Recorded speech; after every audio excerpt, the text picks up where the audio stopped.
Kei te whakakoha te māngai tōrangapū o te tai tokerau a Hone Harawira I te hāmene kua uhia nei ki runga I aia mo te kore neke I tōna waka. I roto I te kōti ārohe o Tāmaki Makaurau, te kaiarahi I te rōpū mana I te rānei, whai muri iho I tana mauheretanga I te hui whakahe I te mahi a whare Aotearoa I tērā wiki I Glen Innes. Karekau tana roia, kei te manuka tūtahi ia. Taku hihia, kia whawhai atu, kia wini I taku tū. I whakapuaki a Hone Harawira I tana ki, kaore ia I hara, I roto katoa I te reo Māori.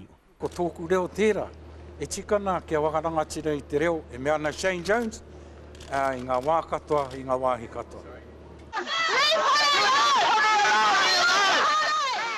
Ka mauheretia te mema mo te tai tokerau I tērā wiki I titi porotehi whakahe I te hūnukutanga o ngā whareka wanatanga I rua pōtaka kei te tautoko nuia I te haporira. Kore tae te tauru mai I ngā wā katoa te tini ōku mahi.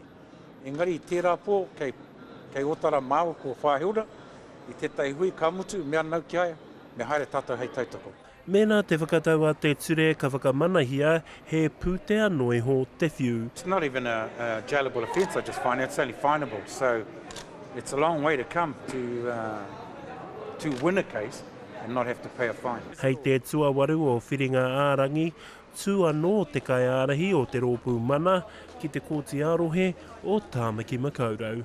Anzac Pekia, Te Karere.